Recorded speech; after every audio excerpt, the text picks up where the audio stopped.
Hi guys, welcome to Kannadagi. Last ವಿಡಿಯೋನಾಗ ನಾವು MongoDB setup ಮಾಡಿ ಅಲ್ಲಿ ಒಂದು ಕ್ಲಸ್ಟರ್ ಕ್ರಿಯೇಟ್ ಮಾಡಿ ಕ್ಲೌಡ್ ಒಳಗೆ ಆ ಕ್ಲಸ್ಟರ್ನ ನಮ್ಮ MongoDB ಕಂಪಾಸ್ ಒಳಗೆ ಕನೆಕ್ಟ್ ಮಾಡ್ಕೊಂಡಿದ್ವಿ. ಈಗ ನಾವು ಈ ಕನೆಕ್ಟ್ ಮಾಡಿದ್ದ ಡೇಟಾ ಸೆಟ್ಸ್ ಏನದಾವಲ್ಲ, ಇಲ್ಲಿ ನಾವು ನೋಡ್ಬೋದು, ಸ್ಕ್ರೀನ್ ಮೇಲೆ ನೋಡತ್ತೀರಿ ನೀವು. ಸ್ಯಾಂಪಲ್ ಅನಾಲಿಟಿಕ್ಸ್ ಆ್ಯಂಡ್ ಸ್ಯಾಂಪಲ್ ಎಂಫ್ಲಿಕ್ಸ್ ಅನ್ನೋದು ಎರಡು ಡೇಟಾ ಸೆಟ್ ಲೋಡ್ ಮಾಡಿದ್ವಿ ನಾವು ಲಾಸ್ಟ್ ವಿಡಿಯೋನಾಗ. ನೀವು ಲಾಸ್ಟ್ ವಿಡಿಯೋ ನೋಡಿಲ್ಲ ಅಂದ್ರೆ ನೋಡ್ಕೊಂಬರ್ರಿ. ಅದ್ರೊಳಗೆ ನಾನು ಪೂರ ಸೆಟಪ್ ಹೆಂಗೆ ಮಾಡೋದು MongoDB ಕಂಪಾಸ್ ಕ್ಲಸ್ಟರ್ ಜೋಡಿ ಅಂತ ಹೇಳೀನಿ. ಈಗ ನಾವು ಇಲ್ಲಿ ಸ್ಯಾಂಪಲ್ ಎಂಫ್ಲಿಕ್ಸ್ ಅಂತ ಒಂದು ಡೇಟಾ ಸೆಟ್ ಐತಿ. ಈ ಡೇಟಾ ಸೆಟ್ ಯೂಸ್ ಮಾಡ್ಕೊಂಡೆ ನಾವು ಹ್ಯಾಂಡ್ಸ್ ಆನ್ ಪ್ರಾಕ್ಟೀಸ್ ಮಾಡೋಣ ಅಂತ. ಏನು ಡೆವಲಪರ್ ಎಕ್ಸಾಮಿಗೆ ಏನು ನೆಸೆಸರಿ ಐತಲ್ಲ ಅದನ್ನ ಬೇಸಿಕ್ಸ್ ನಾವು ನೋಡ್ಕೊಳ್ಳೋಣ. ಜಸ್ಟ್ ಬೇಸಿಕ್ಸ್ ಅಷ್ಟೇ. ಅದನ್ನ ನೀವು ಆರಾಮಾಗಿ ಒಂದೆರಡು ಸತ ಹ್ಯಾಂಡ್ಸ್ ಆನ್ ಪ್ರಾಕ್ಟೀಸ್ ಮಾಡಿದ್ರೆ ಅಂದ್ರೆ ನಿಮ್ಗೆ ಅರ್ಥ ಆಕೈತದ. ಇಲ್ಲೇ ಸ್ಯಾಂಪಲ್ ಎಂಫ್ಲಿಕ್ಸ್ ಅನ್ನೋ ಡೇಟಾ ಸೆಟ್ ಒಳಗೆ 5-6 ಕಲೆಕ್ಷನ್ಸ್ ಅದಾವ. ಆ ಕಲೆಕ್ಷನ್ ಒಳಗೆ ಮೂವೀಸ್ ಕಲೆಕ್ಷನ್ ಅಂತ ಐತಿ. ಈ ಮೂವೀಸ್ ಕಲೆಕ್ಷನ್ ಇಟ್ಕೊಂಡು ನಾವು ಹ್ಯಾಂಡ್ಸ್ ಆನ್ ಪ್ರಾಕ್ಟೀಸ್ ಮಾಡ್ಬೋದು. ನೀವು ಆಮೇಲೆ ಬೇರೆ ಬೇರೆ ಎಲ್ಲ ಟ್ರೈ ಮಾಡ್ರಿ. ಜಸ್ಟ್ ಬೇರೆ ಬೇರೆ ಹಂಗೆ ಸ್ಯಾಂಪಲ್ ಡೇಟಾ, ಡಮ್ಮಿ ಡೇಟಾ.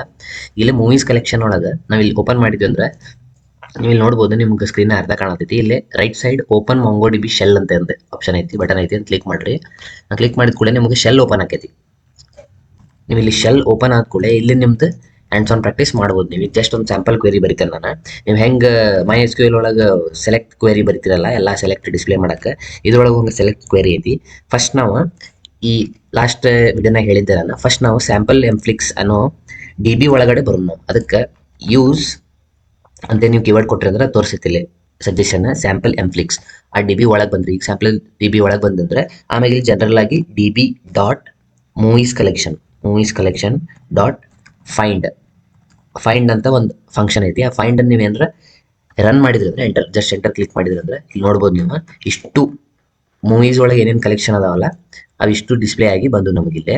ಇದ್ರೊಳಗೆ ಎಷ್ಟು ಕಲೆಕ್ಷನ್ ಅದಾವ ಅಂತ ನೀವು ನೋಡ್ಬೋದು. ಅದಕ್ಕೊಂದು ಕ್ವೇರಿ ಏನಂದ್ರೆ DB dot movies dot count documents ಅಂತ ಒಂದು ಫಂಕ್ಷನ್ ಐತಿ. ಮಾಡಿದ್ರೆ ಇಲ್ಲಿ ನೋಡ್ಬೋದು 21,000 ಪ್ಲಸ್ ರೆಕಾರ್ಡ್ಸ್ ಅದಾವ ಇದ್ರೊಳಗೆ. ಫೈಂಡ್ ಕ್ವೇರಿ ಆತ, ಆಮೇಲೆ ಕೌಂಟ್ ಕ್ವೇರಿ ಆತ. ಈಗ ನಾನು ನಿಮಗೆ ಯಾವ್ದಾರ ಒಂದು ಸ್ಪೆಸಿಫಿಕ್, ಈಗ ಮೂವೀಸ್ ಕಲೆಕ್ಷನ್ ಒಳಗೆ ಯಾವ್ದಾರ ಒಂದು ಸ್ಪೆಸಿಫಿಕ್ ಡಾಕ್ಯುಮೆಂಟನ್ನು ಸರ್ಚ್ ಮಾಡೋಣ. ಇದು ಡಾಕ್ಯುಮೆಂಟ್, ಇದು ಒಂದು ಡಾಕ್ಯುಮೆಂಟ್, ಎರಡು ಡಾಕ್ಯುಮೆಂಟ್ ಅದೇ ಏನು ಸ್ಕ್ವೇರ್ ಅದಾವಲ್ಲ, ಒಂದೊಂದು ಡಾಕ್ಯುಮೆಂಟ್. ಹಂಗೆ 21,349 ಡಾಕ್ಯುಮೆಂಟ್ಸ್ ಅದಾವ ನಮ್ಮ ಕಡೆ. ಅಂದ್ರೆ ಜಸ್ಟ್ ಒಂದು ರೋ. ನಮ್ಮ MySQL ಒಳಗೆ ಕಾನ್ಸೆಪ್ಟ್ ಒಳಗೆ ಹೇಳ್ಬೇಕಂದ್ರೆ ಇದೊಂದು ರೋ, ಇದು ಪೂರ ಒಂದು ಮೂವೀಸ್ ಟೇಬಲ್. ಆ ಟೇಬಲ್ ಒಳಗೆ ಇದೊಂದು ರೋ. ಇವೆಲ್ಲ ID, plot, genre, run time, cast ಇವೆಲ್ಲ ಅದಾವಲ್ಲ, ಇವು ಒಂದೊಂದು ಕಾಲಮ್ಸ್. ಇದು ಒಂದು ರೋ ಇದು. ಈಗ ನಾವು ಈ ಕಲೆಕ್ಷನ್ ಇದ್ದಿದ್ದ ಈ ಸ್ಪೆಸಿಫಿಕ್ ಡಾಕ್ಯುಮೆಂಟ್ ಅನ್ನು ಸರ್ಚ್ ಮಾಡೋಣ. ಈ ಸ್ಪೆಸಿಫಿಕ್ ಡಾಕ್ಯುಮೆಂಟ್ ಅನ್ನು ಹೆಂಗೆ ಫೈಂಡ್ ಮಾಡೋದು ಅಂತ ಕ್ವೆರಿ ಬರೆಯಕ್ಕೆ ನೋಡೋಣ. ಈಗ ನಾವು ಡಾಕ್ಯುಮೆಂಟ್ ಅನ್ನು ಆಬ್ಜೆಕ್ಟ್ ID ಅಂತ ಫೈಂಡ್ ಮಾಡೋಣ ಅಂತ ಇಲ್ಲಿ ನೋಡ್ಬೋದು ನೀವು. DB dot movies dot find 1 ಅದರೊಳಗೆ ಫ್ಲವರ್ ಬ್ರಾಕೆಟ್ ಹಾಕಿ ಅಂಡರ್ಸ್ಕೋರ್ ID ನಾನು ಕೊಡ್ತೇನೆ. ಇಲ್ಲ ಆಬ್ಜೆಕ್ಟ್ ID 293 ಐತಿ ಲಾಸ್ಟಿಗೆ. ಇದು ಫಸ್ಟ್ ಅನ್ನು 293 ಐತಿ. ಈ ಡಾಕ್ಯುಮೆಂಟ್ ಅನ್ನು ನಾವು ಫೈಂಡ್ ಮಾಡೋಣ. ಈ ಡಾಕ್ಯುಮೆಂಟ್ ID ನ ಕೊಟ್ಟೆ ಅಂದ್ರೆ ನೀವು ನೋಡ್ಬೋದು ಈ ಡಾಕ್ಯುಮೆಂಟ್ ಬಂತೆ. ಈ ಡಾಕ್ಯುಮೆಂಟ್ ನನಗೆ ಜಸ್ಟ್ ಬರೀ ಪ್ಲಾಟ್ ಅಷ್ಟೇ ಡಿಸ್ಪ್ಲೇ ಆಗಬೇಕು. ಈಗ ಪ್ಲಾಟ್ 1 ಅಂತ ನಾನು ಕೊಡ್ತೇನೆ. ಪ್ಲಾಟ್ 1 ಅಂತ ಕೊಟ್ಟೆ ಅಂದ್ರೆ ನೋಡ್ಬೋದು ಓನ್ಲಿ ನನಗೆ ಪ್ಲಾಟ್ ಅಷ್ಟೇ ಬಂತು. ಇಲ್ಲಿ ಮೂವೀಸ್ ಡಾಕ್ಯುಮೆಂಟ್ ಒಳಗೆ ಇಷ್ಟೆಲ್ಲ ಒಂದು 21 ಕಾಲಮ್ಸ್ ಅದಾವ, ಕೀ ವ್ಯಾಲ್ಯೂ ಪೇರ್ ಅದಾವ. ಅದ್ರ ನನಗೆ ಇಲ್ಲಿ ಪ್ಲಾಟ್ ಅಷ್ಟೇ ಡಿಸ್ಪ್ಲೇ ಆಗತೈತಿ. ಅದಕ್ಕೆ ಈಗ ಫೈಂಡ್ 1 ಒಳಗೆ ಫಸ್ಟ್ ಪ್ಯಾರಾಮೀಟರ್ ಬೇರೆ ಕಂಡೀಷನ್ ಇದ್ದಂಗೆ, ಸೆಕೆಂಡ್ ಪ್ಯಾರಾಮೀಟರ್ ನೀವು ಔಟ್ಪುಟ್ನಾಗ ಏನು ಡಿಸ್ಪ್ಲೇ ಮಾಡ್ತೀರಿ ಅದ್ರ ಬೇಸಿಸ್ ಮ್ಯಾಗ ಅದು ಕೊಡ್ತೈತಿ. ಈಗ ನೀವು ಪ್ಲಾಟ್ :1 ಅಂತ ಕೊಟ್ರೆ ಅಂದ್ರೆ ಪ್ಲಾಟ್ನ ಶೋ ಮಾಡೋದಂಗೆ. ಇದು ಅಂಡರ್ಸ್ಕೋರ್ ID ಏನೈತೆ ಇದು ಬೈ ಡಿಫಾಲ್ಟ್ MongoDB ಕೊಡ್ತಾರೆ. ನಾವು ಇದನ್ನ ಬೇಕಂದ್ರೆ ತೆಗಿಬೋದು. ನಾವು ಇದನ್ನ ಬೇಕಂದ್ರೆ ಅಂಡರ್ಸ್ಕೋರ್ IDನೂ ಡಿಸ್ಪ್ಲೇ ಮಾಡ್ಲಂಗ ಇದನ್ನ ತೆಗಿಬೋದು. ಆದ್ರೆ ಏನು ಡಿಸ್ಪ್ಲೇ ಮಾಡ್ಬೇಕಲ್ಲ ಅದಕ್ಕೆ 1 ಅಂತ ಕೊಡ್ಬೇಕು. ಈಗ ಅಂಡರ್ಸ್ಕೋರ್ IDನ ತೆಗೆದು ನೋಡೋಣ ಒಮ್ಮೆ. ಅಂಡರ್ಸ್ಕೋರ್ ID ಬೈ ಡಿಫಾಲ್ಟ್ ಬರ್ತೈತಲ್ಲ, ಅದಕ್ಕೆ ನಾವೇನು ಮಾಡ್ಬೇಕಂದ್ರೆ ಅಂಡರ್ಸ್ಕೋರ್ ID :0 ಅಂತ ಕೊಟ್ರಿ ಅಂದ್ರೆ ನೀವು ನೋಡ್ಬೋದು ID ಡಿಸ್ಪ್ಲೇ ಆಗಲಿಲ್ಲ ಈ ಸತಿ. ನಮಗೆ ಪ್ಲಾಟ್ ಅಷ್ಟೇ ಡಿಸ್ಪ್ಲೇ ಆದ ಈ ಸತಿ. ಇದು ಫೈಂಡ್ 1 ಆಮೇಲೆ ಏನು ಶೋ ಮಾಡ್ಬೇಕು ಔಟ್ಪುಟ್ನಾಗ ಅನ್ನೋದ್ರದ್ದು ಫೀಚರ್. ಅಂದ್ರೆ ಸೆಕೆಂಡ್ ಪ್ಯಾರಾಮೀಟರ್ ಫೈಂಡ್ ಫಂಕ್ಷನ್ನಾಗ ಫಸ್ಟ್ ಪ್ಯಾರಾಮೀಟರ್ ವೇರ್ ಕಂಡೀಷನ್ ಆದ್ರೆ ಸೆಕೆಂಡ್ ಪ್ಯಾರಾಮೀಟರ್ ಔಟ್ಪುಟ್ನಾಗ ಏನು ತೋರಿಸ್ಬೇಕು, ನೀವು ಯಾವ ಕಾಲಮ್ಸ್ ತೋರಿಸ್ಬೇಕು ಅನ್ನೋದು ಇದ್ರ ಬೇಸಿಸ್ ಮ್ಯಾಗನ ಬರ್ತೈತಿ. ಈಗ ಫೈಂಡ್ 1 ನೋಡಿದ್ವಿ. ಈಗ ನಮಗೆ ಒಂದು DB ಒಳಗೆ ಡೇಟಾ ಇನ್ಸರ್ಟ್ ಮಾಡೋದು ಹೆಂಗಂತ ನೋಡೋಣ. ಅದನ್ನ ನಿಮ್ಗೆ ತೋರಿಸ್ತೇನೆ ನಾನು. ಈಗ ನಮ್ದು ಇಲ್ಲಿ DB ಸ್ಯಾಂಪಲ್ ಎಂಫ್ಲಿಕ್ಸ್ ಸ್ಯಾಂಪಲ್ ಅನಾಲಿಟಿಕ್ಸ್ ಅಂತ ಐತಿ. ನಾವು ಇನ್ನೊಂದು DB ಡಾಟ್ ಈಗ ಟೆಸ್ಟ್ DB ಅಂತ ನಾನು ನೇಮ್ ಕೊಡ್ತೇನೆ. ಟೆಸ್ಟ್ DB ಡಾಟ್ ಇನ್ಸರ್ಟ್ 1 ಅನ್ನೋಗ ಒಂದು ಆಬ್ಜೆಕ್ಟ್ ಕೊಡ್ತೇನೆ ನಾನು. Name Kannada techie, city Bengaluru. ಈಗ ನಮ್ದು ಇಲ್ಲಿ ಟೆಸ್ಟ್ ಡಿ ಬಿ ಅಂತ ಒಂದು ಡಿ ಬಿ ಇಲ್ಲ ಇಲ್ಲಿ. ಆದರೂ ಮಂಗೋ ಡಿ ಬಿ ಏನು ಮಾಡ್ತೈತೆ ಅಂದ್ರೆ ನೀವು ಇದನ್ನ ಏನಾರ ಕ್ವೇರಿ ಏನಾರ ಎಕ್ಸಿಕ್ಯೂಟ್ ಮಾಡಿದ್ರಿ ಅಂದ್ರೆ ಅದೇ ಟೆಸ್ಟ್ ಡಿ ಬಿನ ಕ್ರಿಯೇಟ್ ಮಾಡ್ತೈತಿ. ಆಮೇಲೆ ಅದ್ರೊಳಗೆ ಒಂದು ಆಬ್ಜೆಕ್ಟ್ನ ಇನ್ಸರ್ಟ್ ಮಾಡ್ತೈತಿ ವಿತ್ ನೇಮ್ ಆ್ಯಂಡ್ ಸಿಟಿ. ಈಗ ನೋಡ್ಬೋದು, ನೀವು ಎಂಟರ್ ಕೊಡ್ತೀನಿ, acknowledge true inserted I D. ಈ ಐ ಡಿಲಿ ಪ್ರೈಮರಿ ಕೀ ಈ ಐ ಡಿಲಿ ಕ್ರಿಯೇಟ್ ಆಗೈತಿ. ಈಗ ನೀವು ಇಲ್ಲಿ ಈ ಕ್ಲಸ್ಟರ್ನಾಗ ಇಲ್ಲಿ ರಿಫ್ರೆಶ್ ಬಟನ್ ಐತಿ, ರಿಫ್ರೆಶ್ ಡೇಟಾ ಬೇಸಿಸ್ ಅಂತ ಮಾಡಿದ್ರಿ ಅಂದ್ರೆ ನಾವು ಸ್ಯಾಂಪಲ್ ಎಂಫ್ಲಿಕ್ಸ್ ಡಿ ಬಿ ಒಳಗೆ ಇದ್ವಿ. ಆ ಡಿ ಬಿ ಒಳಗೆ ಒಂದು ಕಲೆಕ್ಷನ್ ನಮಗೆ ಕ್ರಿಯೇಟ್ ಆಗೈತೆ ಟೆಸ್ಟ್ ಡಿ ಬಿ ಅಂತೇಳಿ. ಇದನ್ನ ಓಪನ್ ಮಾಡಿದ್ರಿ ಅಂದ್ರೆ ನೋಡ್ಬೋದು ಇಲ್ಲಿ ನೇಮ್ ಕರ್ನಾಟಕಿ, ಸಿಟಿ ಬೆಂಗಳೂರು. ಈಗ ಒಂದು ಆಬ್ಜೆಕ್ಟ್ ಆ್ಯಡ್ ಆಯ್ತು ನಮಗೆ. ಇದು ಮಂಗೋ ಡಿ ಬಿದ್ ಫೀಚರ್. ಅಕಸ್ಮಾತ್ ಅದ್ರ ಕಲೆಕ್ಷನ್ ಇಲ್ಲ ಅಂದ್ರೆ ಆ ಡಿ ಬಿ ಯಾವ ಡಿ ಬಿ ಒಳಗೆ ಇರ್ತಿರಲ್ಲ ನೀವು ಯೂಸ್ ಡಿ ಬಿ ನೇಮ್ ಕೊಟ್ಟಿರ್ತಿರಲ್ಲ, ಆ ಡಿ ಬಿ ಒಳಗೆ ಇದ್ದಿದ್ದು ಒಳಗೆ ಒಂದು ಕಲೆಕ್ಷನ್ ಕ್ರಿಯೇಟ್ ಆಗೈತಿ. ಈಗ ಅಕಸ್ಮಾತ್ ನಿಮ್ಗೆ ಮಲ್ಟಿಪಲ್ ಏನಾದ್ರೂ ಇನ್ಸರ್ಟ್ ಮಾಡ್ಬೇಕಂದ್ರೆ ಈಗ just D B dot test D B dot insert many ಅಂತ ಆಪ್ಷನ್ ಐತಿ. ಇನ್ಸರ್ಟ್ ಮೆನಿ ಒಳಗೆ ಇದು list just list of object ಅಂತ ತಗೋತೈತಿ.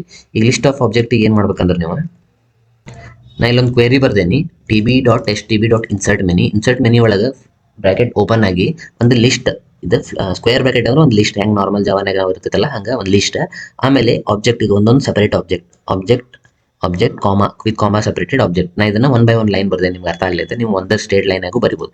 ಇದನ್ನ ನಾವು ಎಂಟರ್ ಮಾಡಿದೆ ಅಂದ್ರೆ ಇಲ್ಲಿ ನೋಡ್ಬೋದು ಅಕ್ನಾಲೇಜ್ ಟ್ರೂ ಇನ್ಸರ್ಟೆಡ್ ಐಡಿನೂ ನಮಗೆ ಒಂದು ಆಬ್ಜೆಕ್ಟ್ ಬಂತು 0 1 2. ನಾವು ಎಷ್ಟು ಆಬ್ಜೆಕ್ಟ್ ಇನ್ಸರ್ಟ್ ಮಾಡಿರ್ತೇವಲ್ಲ, ಎಷ್ಟು ಡಾಕ್ಯುಮೆಂಟ್ ಇನ್ಸರ್ಟ್ ಮಾಡಿರ್ತೇವೆ, ಇದು ಒಂದೊಂದು ಡಾಕ್ಯುಮೆಂಟ್ ಇದೆ. ಎಷ್ಟು ಡಾಕ್ಯುಮೆಂಟ್ ಇನ್ಸರ್ಟ್ ಮಾಡ್ತೇವಲ್ಲ ಅಷ್ಟು ಆಬ್ಜೆಕ್ಟ್ ಐ ಡಿ ಕ್ರಿಯೇಟ್ ಆಗಿರ್ತೈತಿ. ಇದನ್ನು ನಾವೀಗ ಈ ಡಿ ಬಿ ರಿಫ್ರೆಶ್ ಮಾಡಿದೆ ಅಂದ್ರೆ ನಮ್ಮ ಟೆಸ್ಟ್ ಡಿ ಬಿ ಓಪನ್ ಮಾಡಿ ಟೆಸ್ಟ್ ಡಿ ಬಿನ ರಿಫ್ರೆಶ್ ಮಾಡಿರಿ. ಈಗ ನೋಡ್ಬೋದು ನೀವು ಇಷ್ಟು ಡಾಕ್ಯುಮೆಂಟ್ ಆ್ಯಡ್ ಆಗ್ಯಾವ ಇಲ್ಲಿ ಈ ಟೆಸ್ಟ್ ಡಿ ಬಿ ಕಲೆಕ್ಷನ್ ಒಳಗೆ. ಇದು ಇನ್ಸರ್ಟ್ ಮೆನಿದ ಫಂಕ್ಷನಾಲಿಟಿ. ಆಮೇಲೆ ನೆಕ್ಸ್ಟ್ ಈಗ ಇನ್ನೊಂದು ಕ್ವೆರಿ ತೋರ್ಸತ್ತೇನೆ ನಿಮಗೆ. ಈ ಕ್ವೆರಿ ಒಳಗೆ ನಾವು ಆಪರೇಟರ್ಸ್ ಯೂಸ್ ಮಾಡತ್ತೇವೆ. ಯಾವ ಆಪರೇಟರ್ಸ್ ಅಂದ್ರೆ ಈಗ ಫೈಂಡ್ ಕ್ವೆರಿ ಒಳಗೆ ನಾವು ವೇರ್ ಕಂಡೀಷನ್ನಾಗ less than greater than where ಒಳಗೆ ನೇಮ್ ಈಕ್ವಲ್ ಟು ಅಂತ MySQL ಯೂಸ್ ಮಾಡ್ತಿದ್ವಲ್ಲ, ಸೇಮ್ ಹಂಗೆ ಮಂಗೋ ಡಿ ಬಿ ಒಳಗೂ ಆಪರೇಟರ್ಸ್ ಯೂಸ್ ಮಾಡ್ಬೋದು. ಹೆಂಗಂದ್ರೆ ಈಗ ಫೈಂಡ್ ಒಳಗೆ ಫಸ್ಟ್ ನಾ ಹೇಳಿದ್ದೆ ನಿಮ್ಗೆ, ಫಸ್ಟ್ ಏನು ಫ್ಲವರ್ ಬ್ಯಾಕೆಟ್ ಇತ್ತಲ್ಲ ಅದು ವೇರ್ ಕಂಡೀಷನಿಗೆ ಅಂತೇಳಿ. ವೇರ್ ಕಂಡೀಷನ್ ಒಳಗೆ ನಮ್ದು ಕಾಲಮ್ ನೇಮ್ ಜನರೇಸ್ ಕಾಲಮ್ ತೊಳತೀನಿ. ಈ ಜನರೇಸ್ ಕಾಲಮ್ ಇಲ್ಲೇ ಡಾಕ್ಯುಮೆಂಟ್ ಒಳಗೆ ನೋಡ್ಬೋದು ನೀವು. ಈ ಡಾಕ್ಯುಮೆಂಟ್ ಒಳಗೆ ಜನರೇಸ್ ಕಾಲಮ್ ಐತಿ. ಇದ್ರೊಳಗೆ ಇದೊಂದು ಅರೇ, ಎಲ್ಲದ್ರೊಳಗೂ ಇದೆ, ಆಲ್ಮೋಸ್ಟ್ ಎಲ್ಲದ್ರೊಳಗೂ ಇರ್ತೈತಿ. ಎಲ್ಲ ಕಡೆನೂ ಇರ್ಬೇಕಂತಿಲ್ಲ, ಆಲ್ಮೋಸ್ಟ್ ಎಲ್ಲ ಡಾಕ್ಯುಮೆಂಟ್ನಾಗೂ ಇರ್ತೈತಿ. ಇದೆ ಇಲ್ಲೇ ಆಕ್ಷನ್ ಅಂತೆ ಒಂದು ಫೀಲ್ಡ್ ಐತಿ. ಹಿಂಗೆ ಸೇಮ್ ಯಾವ್ಯಾವ ಆಕ್ಷನ್ ಅಂತೆ ಜನರೇ ಇದ್ದಿದ್ದು ಮೂವಿ ಅದಾವಲ್ಲ ಆ ಮೂವೀಸ್ ನಾವು ಲಿಸ್ಟ್ ಮಾಡೋಣ. ಈಗ ಅದಕ್ಕೆ ಜನರೇಸ್ ಕಾಲಮ್ ನೇಮ್, ಆಮೇಲೆ ಕೋಲನ್, ಆಮೇಲೆ ಒಂದು ಫ್ಲವರ್ ಬ್ಯಾಕ್ ಓಪನ್. ಆ ಫ್ಲವರ್ ಬ್ಯಾಕೆಟ್ ಒಳಗೆ ಇದು ಆಪರೇಟರ್ ಇದೆ, Mongo D B operator $EQ ಅಂದ್ರೆ equals to genre which is equal to action ಅಂದಂಗೆ ಇದ್ರ ಅರ್ಥ. ಈಗ ನಾನು ಇದನ್ನ ಎಂಟರ್ ಹೊಡೆದೆ ಅಂದ್ರೆ ನೀವು ನೋಡ್ಬೋದು ಜನರೇ ಯಾವ್ಯಾವ ಈಗ ಎಲ್ಲ ನಮ್ಗೆ ಇದು ಆಲ್ಮೋಸ್ಟ್ ಎಲ್ಲ ಡಿಸ್ಪ್ಲೇ ಆಯ್ತು ನಮಗೆ. ಅದಕ್ಕೆ ನಾವು ಏನು ಡಿಸ್ಪ್ಲೇ ಮಾಡೋಣ ಅಂದ್ರೆ ಇನ್ನೊಂದು ಫ್ಲವರ್ ಬ್ಯಾಕೆಟ್ ಹಾಕಿ ಜನರೇಸ್ 1 ಅಂತ ಕೊಡೋದು. ಅಂದ್ರೆ ನೋಡ್ಬೋದು ನೀವು ಯಾವ್ಯಾವ ಮೂವೀಸ್ ಒಳಗೆ ಅವಕ್ಕೂ ಐ ಡಿ ಮತ್ತು ಜನರೇಸ್ ಅಷ್ಟೇ ನಮ್ಗೆ ಡಿಸ್ಪ್ಲೇ ಆಯ್ತು. ಯಾಕಂದ್ರೆ ಜನರೇಸ್ 1 ಅಂತ ಕೊಟ್ಟೇನೆ, I D by default Mongo D B ಕೊಡ್ತೈತಿ. ಜನರೇಸ್ ಒಳಗೆ ಆಕ್ಷನ್ ಇದ್ದಿದ್ವು ಎಲ್ಲ ಮೂವೀಸು ಲಿಸ್ಟ್ ಆಗ್ಯಾವ. ಇದ್ರದ್ದು ನಮಗೆ ಟೈಟಲು ಬೇಕಂದ್ರೆ ನೀವು ಜಸ್ಟ್ ಈ ಜನರೇಸ್ ಆದ್ಮ್ಯಾಗ ಯಾವ ಮೂವಿ ಟೈಟಲ್ ನೋಡ್ಬೇಕಂದ್ರೆ ಟೈಟಲ್ ಈಕ್ವಲ್ ಟು 1 ಅಂತ ಕೊಡೋಣ. ಈಗ ಆ ಮೂವೀಸ್ ಟೈಟಲು ನಮಗೆ ತೋರಿಸೈತಿ. ಟೈಟಲ್ ನೋಡ್ಬೋದು ನೀವು, black swan, across the Pacific ಅಂತ ಇವೆಲ್ಲ ಮೂವೀಸು ಬಂದ್ವು. ಈ ಮೂವೀಸ್ ಒಳಗೆ ಜನರೇಸ್ ಒಳಗೆ ಆಕ್ಷನ್ ಅಂತ ಐತೆ ನಮಗೆ. ಇದು ಈಕ್ವಾಲಿಟಿ ಹೆಂಗೆ ವರ್ಕ್ ಆಕೈತೆ ಅನ್ನೋದು ಕಾನ್ಸೆಪ್ಟ್. ಹಿಂಗೆ ಸೇಮ್ ಈಕ್ವಲ್ ಟು ಹೆಂಗೆ ಐತಲ್ಲ ಹಂಗೆ ನಾಟ್ ಈಕ್ವಲ್ ಟು ಅಂತ ಐತಿ. ಅದಕ್ಕೆ ನಾವು ಆಪರೇಟರ್ $NE ಅಂತ ಯೂಸ್ ಮಾಡ್ತೇವೆ. ಈ ಕ್ವೆರಿ ಅರ್ಥ ಏನಂದ್ರೆ find movie year not equal to 1914 ಅಂದ್ರೆ ಯಾವ ಮೂವೀಸ್ ಒಳಗೆ ಇಯರ್ 1914 ಇಲ್ಲ ಅಲ್ಲ ಅವನಷ್ಟೇ ಇದೆ ಡಿಸ್ಪ್ಲೇ ಮಾಡಿ ನಮ್ಗೆ ತೋರಿಸ್ತೈತಿ. ಈಗ ನೋಡ್ಬೋದು ನೀವು 1914 ಇಲ್ಲದ್ದು ಇಯರ್ ಅಲ್ಲ. ಈಗ ನೋಡಿ ಇದು 1919, ಈ ಡಾಕ್ಯುಮೆಂಟ್ ಈ ಮೂವೀಸ್ 1919 ಐತಿ, ಆಮೇಲೆ ಈ ಮೂವಿ 1920 ಐತಿ. ಹಂಗೆ ಯಾವುದು 1914 ಇಲ್ಲ ಅಲ್ಲ ನಾಟ್ ಈಕ್ವಲ್ ಟುನೇ ಬರ್ತೈತಿ. ಈಗ ಹಂಗೆ ಸೇಮ್ ನಾವು ನೆಕ್ಸ್ಟ್ ಆಪರೇಟರ್ಗೆ ಹೋಗೋಣ. ಇಲ್ಲಿ ನೆಕ್ಸ್ಟ್ ಆಪರೇಟರ್ ನೋಡ್ಬೋದು ನೀವು greater than or equal to. ಇದು GT ಅಂತ ತೊಗೊಂಡ್ರೆ ಗ್ರೇಟರ್ ದ್ಯಾನ್, GTE ಅಂತ ತೊಗೊಂಡ್ರೆ greater than or equal to. ಈಗ run time which is greater than or equal to 150 ಆ ಮೂವೀಸನ್ನು ಇದು ಫೈಂಡ್ ಮಾಡ್ತೈತಿ. ಕ್ಲಿಕ್ ಮಾಡಿದೆ ಅಂದರೆ ಎಂಟರ್ ಕೊಡೋಣ. ನೋಡ್ಬೋದು ನೀವು ಇಲ್ಲೇ ರನ್ ಟೈಮ್ ಅಂತೆ ಒಂದು ಇದನ್ನೆಲ್ಲ ಹುಡುಕೋದು ಕುಂದ್ರ ಬದಲಿ ನೀವು ಬರೀ ರನ್ ಟೈಮ್ನಷ್ಟೇ ಡಿಸ್ಪ್ಲೇ ಮಾಡಿಬಿಡ್ರಿ, ಅಂದ್ರೆ ನಿಮ್ಗೆ ಈಸಿ ಆಕೈತಿ ಫೈಂಡ್ ಮಾಡೋಕೆ. ಇಲ್ಲೇ ರನ್ ಟೈಮ್ 1 ಅಂತ ಕೊಟ್ಟರೆ ಅಂದ್ರೆ ಬರೀ ರನ್ ಟೈಮ್ ಅಷ್ಟೇ ಡಿಸ್ಪ್ಲೇ ಆಕೈತಿ ವಿತ್ ಐ ಡಿ. ಇಲ್ಲಿ ನೋಡ್ಬೋದು ಎಲ್ಲ ರನ್ ಟೈಮ್ನು ಡಿಸ್ಪ್ಲೇ ಆಗ್ಯಾವ. More than 150 greater than or equal to 150 ಐತಿ.